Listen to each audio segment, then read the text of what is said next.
Video debat Edis TV berikut ini bukanlah soal benci agama, bukan pula soal menghina kitab suci. Ini soal keberanian membaca apa yang benar-benar tertulis, lalu jujur pada diri sendiri tentang maknanya. Masalahnya, banyak orang mengaku membela wahyu Tuhan, tapi gemetar ketika diminta membuka kitabnya sendiri. Ayat diagungkan di mimbar, tapi dihindari di meja diskusi. Dan ketika isi ayat itu terasa canggung, bukan teksnya yang dikoreksi, melainkan orang yang membacanya yang diserang. Di titik inilah, iman berubah dari pencarian kebenaran menjadi mekanisme pertahanan diri. Bukan untuk memahami Tuhan, tetapi untuk menyelamatkan rasa aman dari runtuhnya keyakinan. Apa yang mau Anda utarakan ini? Anda nonton channel Edis TV? Anda nonton channel Edis TV sudah lama atau baru beberapa minggu atau gimana? Paling belum ada 1 bulan, Bang. Belum ada 1 bulan. Oke. Selama Anda nonton channel saya ini, adakah sesuatu yang mau Anda luruskan tentang pernyataan-pernyataan saya atau penemuan-penemuan saya hasil daripada saya meneliti agama Islam? Silakan. Ya kalau bicara mau meluruskan kayaknya gimana ya, Bang, soalnya masalah keyakinan kan gitu loh. Nggak apa-apa, coba yang mana? Kita nggak bicara keyakinan loh. Beda. Kalau keyakinan itu gini. Di surga nanti, di sana ada bidadari-bidadari yang mohon maaf, yang payudaranya itu besar, gondal-gandul. Nah, gitu. Itu keyakinan, bukan itu yang kita bahas. Ada keterangan yang menjelaskan seperti itu, Bang. Astagfirullahaladzim. Baik, saya akan tunjukkan. Saya tunjukkan Bang ayatnya, Bang. Yang mengatakan bahwa umat Islam itu akan diberikan hadiah bagi orang-orang yang bertakwa itu adalah cewek-cewek dengan susu besar. Itu Al-Quran, Bang. Bang, ayatnya mana? Baik, saya tunjukkan. Luar biasa, Anda tidak tahu ya. Baik. Saya akan tunjukkan kepada mereka ayat Al-Qur'annya. Ya, Bang ya. Saya balik dulu kamera saya, Bang ya. Di dalam surat An-Naba ayat yang ke-33 ya. Surat An-Naba ayat 33.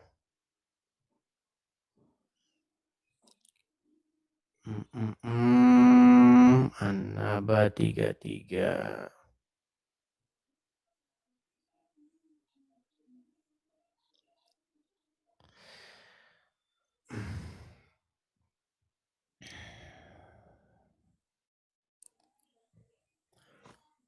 Jangan kaget ya Bang ya. Nanti Abang kaget lagi. Surat An-Naba 33. Oke, kelihatan Bang? Aduh, ada iklan-iklannya nih Bang, sebentar ya. Kelihatan?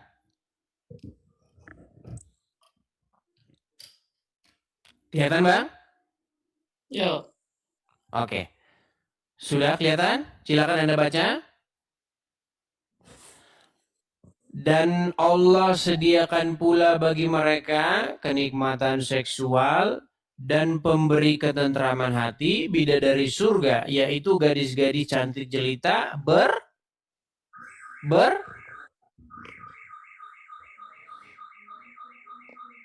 Jangan kaget, Bang. Buka, Bang. Aku buka juga. Oke, baik, silakan buka.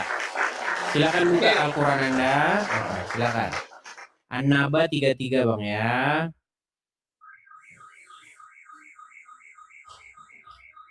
Surat An-Naba 33.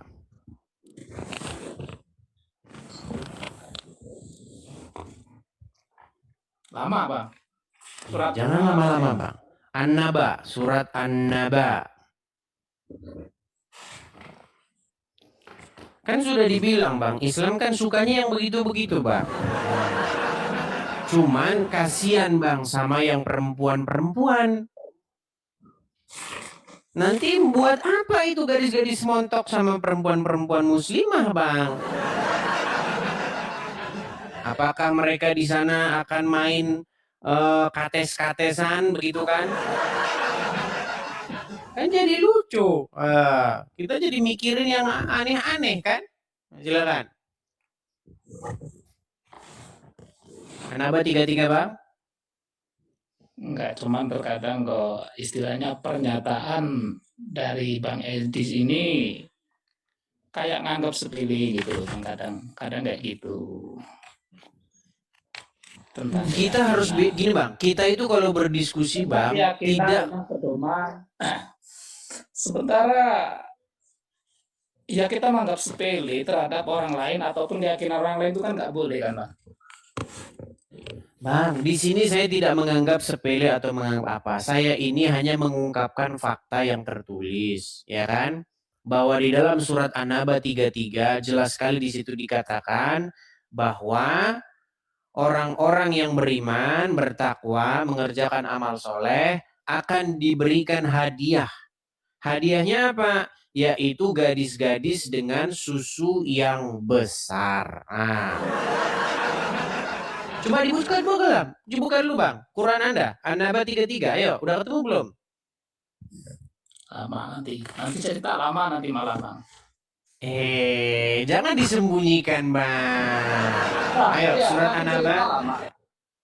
Ya, dibuka dulu. Anda kan barusan ngambil Al-Quran tadi kan, betul? Iya, Bang, apa sekarang kita kalau menurut Abang begini sebentar, Anda kan sudah mengambil Al-Quran, betul? Ya, emang belum saya buka, belum saya buka. Iya, kita buka dong. Jangan takut membuka isi Al-Quran Anda. Seperti tulisan ini Bang, mikir dikit pasti murtad. Ayo, makanya Quran surat ke-7. Quran surat gini, kalau Anda tidak gini Bang. Mikir dikit pasti murtad. Nah, iya. Gimana gitu. Bang, kenapa Anda belum murtad dari Islam? Karena Anda belum mikir sedikit. Ayo, kalau tidak tahu Quran surat An-Naba di mana, Quran surat ke-78, Bang. Saya bantu. Saya tahu, Bang, banyak orang Islam itu jarang buka Al-Qur'annya, bahkan setahun sekali. Itu pun nggak dibaca terjemahannya. Ya kan? Silakan Bang. Janganlah melihat acara saya ini dari sudut pandang yang negatif, tapi lihatlah acara ini sebagai satu cambuk untuk mempelajari, begitu loh. Enggak, kalau kita nggak pernah istilahnya berasumsi acara Bang Elis ini negatif, enggak. Itu enggak. Ya, bagus kalau begitu, silakan. Ya, karena gini Bang, aku pun gini, terkadang kita bisa mengambil hal positif dari sesuatu yang kita anggap negatif gitu loh Bang. Tergantung pikiran kita kan. Baiklah, kalau gitu dibuka dulu Bang surat An-Naba ayat 33-nya.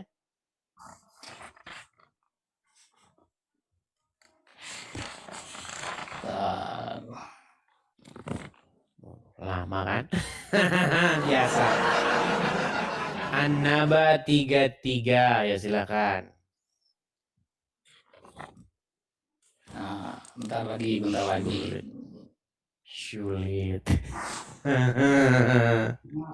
Ketawa Bang. Yuk. Terima kasih Sarah, terima kasih. Awas Bang, meledak Bang. Dor. Udah ketemu Bang surat An-Naba? Ayo. Kalian sudah tahu kan teman-teman bagaimana orang Islam membuka Al-Qur'annya itu lama, surat An-Naba ini ada di mana? Bahkan dia kaget, apa itu surat An-Naba? Taunya Al-Fatihah, Al-Ikhlas, Qul huwallahu ahad, Allahu samad, lam yalid wa lam yulad wa lam yakul lahu kufuwan ahad, surga. Nah. Taunya kan cuma itu aja. Ya, silakan.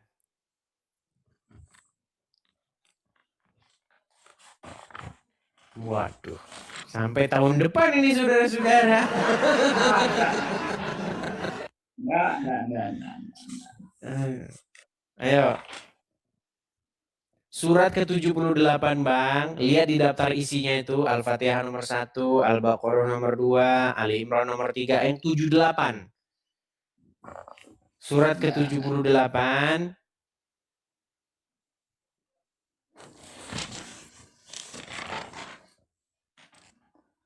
Ayat berapa tadi bilang? Abang Ayat ke-33. bilang?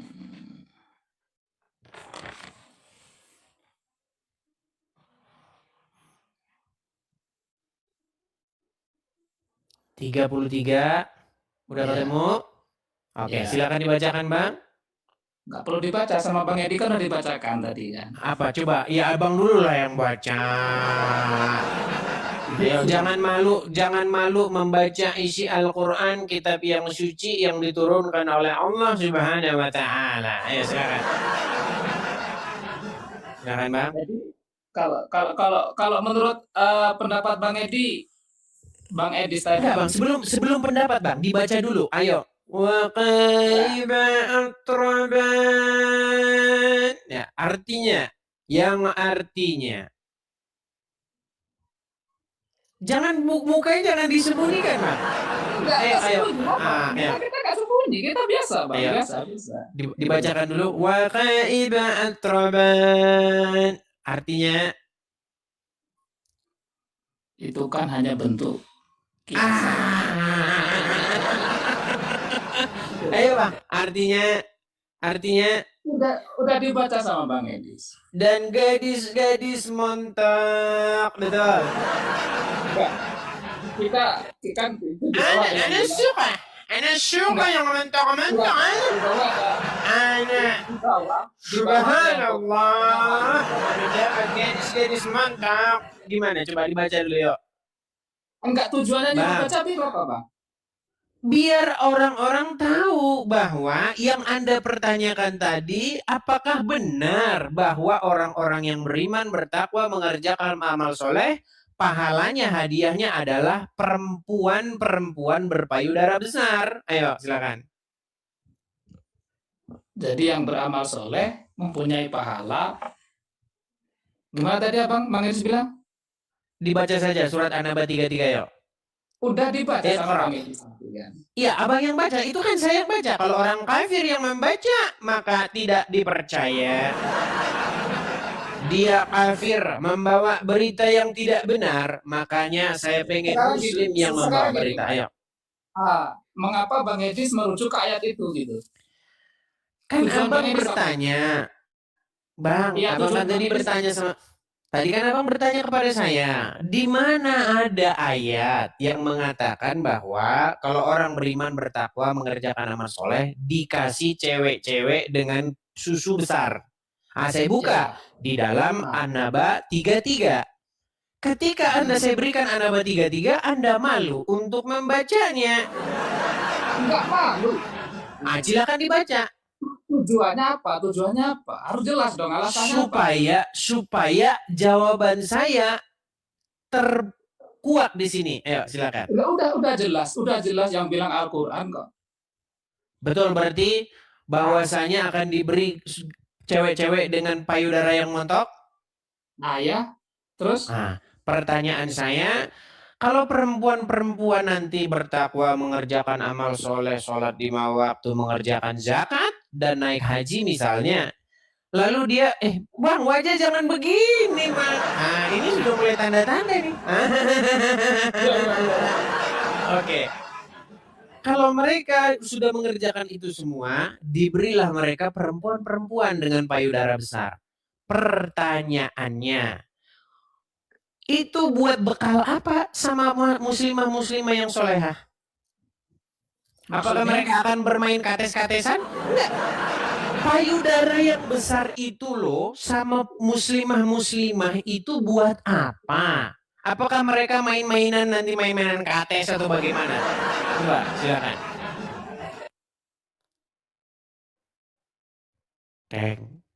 Teng. Menseret. Gimana Bang? Jangan macet. Ini udah tanda-tanda ini. Kalau udah begini teman-teman, dia pasti udah kasih kode-kode itu sama istrinya. Mama, matikan sinyal wifi itu. Kita sudah babak belur ini. Lihat ya, tangan saya di atas nih. Lihat. Nah, ini udah matikan sinyal nih. Ayo, Zudam, gimana? Mana matikan sinyal? Masih lah, aman. Oke. Untuk apa perempuan-perempuan dengan payudara besar itu diberikan kepada kaum muslimah yang solehah nanti di surga? Bang Edis tuh yang lag tuh. Saya tidak nge-lag loh. Sinyal abang lawan aku aja nggak kuat itu bang. Oke, coba. Sinyal abang yang lawan aku aja nggak kuat. Oke, baik. Sekarang sinyal udah bagus ya. Tuh. Sekarang sinyalnya udah bagus. Kuat dia nggak kuat, belum apa-apa. Sinyal siapa yang nggak kuat? Ini sinyal siapa? Ini sinyal saya bagus loh. Belum bertanya apa-apa. Udah mulai ini kayak orang ditagih utang ini udah mulai ini. Halo bro, gimana bro? Ini udah tanggalnya loh bro. Hah? Apa bro? Sorry bro. Putus bro. Gimana bro? Gimana? Tadi lagi gara-gara. Udah kumat ya udah. Lari kan dia. Lari dia. Berat. Teman-teman muslim, ya, ini saya balikin kamera saya ya. Lihat ini. Ini surat An-Naba ayat yang ke-33. Ya, jelas ya. Kita baca dari sini. Ya. Sungguh orang-orang yang bertakwa mendapat kemenangan. Kebun-kebun nih mendapat kemenangan. Apa kemenangannya? Kebun-kebun dan buah anggur. Makanya kemarin saya bilang, orang Islam itu tidak ada sebenarnya surga. Jannah itu kebun. Ya kan? Diberikan kebun-kebun dan buah anggur. Dan apa? Ayat 33-nya? Gadis-gadis montok yang sebaya. Wa qaiba atraban, dan gadis-gadis montok yang sebaya. Nah, giliran saya bilang begitu katanya saya memfitnah. Bagaimana saya memfitnah? Orang saya hanya membacakan isi Al-Quran. Ya. Maksud dari semuanya ini apa? Lalu apa urusanmu, wahai orang Kristen, membahasin itu? Begini ya, wahai teman-teman, saudara sebangsaku orang Islam. Gini, karena ada oknum-oknum dari ustadz-ustadzmu, ya, seperti Donditan, Abdul Somad, dan teman-temannya, Irina Handon, mengatakan begini, bahwa sesungguhnya Islam itu datang untuk meneruskan ajaran Yesus. Makanya saya luruskan, tidak benar wahai saudaraku, tidak benar. Yang kau lakukan itu adalah fitnah yang nyata. Begitu. Apa yang diajarkan Muhammad bertolak belakang dengan apa yang diajarkan oleh Tuhan Yesus. Jadi janganlah engkau memfitnah imanku. Itu maksud saya. Bukan saya mau mengurusin, mau campurin, enggak. Anda nanti mau senang-senang dengan bidadari yang montok, yang kayak apa, yang susunya mungkin sebesar pohon kelapa sekalian, enggak masalah. Anda mau senang-senang dengan perempuan yang susunya sebesar kelapa, enggak masalah, teman-teman. Cuman jangan begini, lihat nih. Nah, ini orangnya. Yang setiap hari mengatakan bahwa sesungguhnya kami orang Islam inilah yang meneruskan ajaran Yesus. Itu yang saya luruskan. Itulah maksud saya membuat channel ini. Bukan saya mau ngurusin agama Islam, ya. Seperti itu, oke? Perdebatan agama seringkali diklaim sebagai pencarian kebenaran. Tapi yang terjadi di lapangan justru sebaliknya. Ayat dibaca bukan untuk dipahami, melainkan untuk dihindari. kitab suci tidak lagi menjadi ruang refleksi, tetapi panggung pembenaran. Dan ketika ayat-ayat itu menyentuh wilayah paling sensitif, syurga, pahala, dan imbalan, kita melihat wajah asli teologi yang jarang diakui secara jujur. Iman yang dipasarkan lewat iming-iming kenikmatan biologis. Dalam dialog tadi, seorang muslim diminta menunjukkan ayat yang berbicara tentang ganjaran syurga. Lalu terbukalah surah An-Naba ayat 33, yang dalam banyak terjemahan populer diterjemahkan sebagai gadis-gadis montok yang sebaya. Dan sejak titik itu, diskusi tak lagi soal tafsir akademik, tapi tentang bagaimana agama dipahami, dibela, dan, ironisnya, malah dipermalukan oleh para penganutnya sendiri. Yang menarik bukan sekedar ayatnya, melainkan reaksi orang-orang terhadap ayat itu. Ketika diminta membacakan, muncul rasa malu. Ketika arti ditampilkan secara vulgar oleh lawan debat, muncul pembelaan. Tapi pembelaannya bukan dengan argumen teologis yang jernih, melainkan dengan menghindar, mengganti topik, bahkan menuduh bahwa yang mengkritik adalah kafir sehingga kesaksiannya tidak sah. Disinilah problem besarnya. Jika Al-Quran diyakini sebagai firman Allah yang sempurna, mengapa penganutnya sendiri tampak canggung ketika diminta membaca dan menjelaskan isinya? Ini bukan sekedar satu ayat. Ini soal mentalitas. Kitab suci dijunjung tinggi secara simbolik, tetapi dihindari secara intelektual. Lebih jauh, narasi syurga yang ditawarkan tampak sangat maskulin dan biologis. Syurga digambarkan dengan kebun, anggur, dan gadis-gadis montok. Pertanyaannya sederhana tapi mengguncang. Lalu bagaimana dengan perempuan-perempuan solehah? Apa imbalan yang dijanjikan kepada mereka? Apakah mereka juga diberi perempuan-perempuan montok? Atau syurga memang dibayangkan sebagai taman hiburan untuk fantasi laki-laki? Di titik ini, ketimpangan teologis terlihat jelas. Imajinasi syurga tidak netral. Ia dibangun dari perspektif laki-laki, hasrat laki-laki, dan kepentingan laki-laki. Perempuan dalam narasi itu tampil sebagai objek ganjaran, bukan sebagai subjek yang dimuliakan. Ini bukan sekedar masalah tafsir populer. Ini menunjukkan problem mendasar dalam konstruksi teologi yang memadukan kesalehan dengan erotisasi. Yang lebih ironis lagi, ketika kritik semacam ini diajukan oleh seorang Kristen, langsung muncul tuduhan. Apa urusanmu membahas agama kami? Padahal di saat yang sama, para dai dan ustaz Islam seringkali mengklaim bahwa Islam adalah kelanjutan dari ajaran Yesus, bahwa Islam datang untuk meluruskan iman Kristen. Disinilah letak kontradiksinya. Jika Islam meneruskan ajaran Yesus, maka semestinya wajah teologi Islam sejalan dengan etika Yesus, kesucian hati, kemurnian motivasi, dan penekanan pada transformasi batin. Tapi yang terlihat di sini justru kontras. Syurga digambarkan sebagai kompensasi material dan seksual. Yesus berbicara tentang kerajaan Allah yang bukan soal makan dan minum, melainkan kebenaran, damai sejahtera, dan sukacita dalam roh. Dua visi ini tidak sekedar berbeda, mereka bertolak belakang secara filosofis dan spiritual. Masalahnya bukan pada keberadaan ayat itu semata, melainkan pada cara ayat itu dipakai untuk memotivasi iman. Jika iman ditumbuhkan dengan iming-iming kenikmatan biologis, maka agama berubah menjadi transaksi.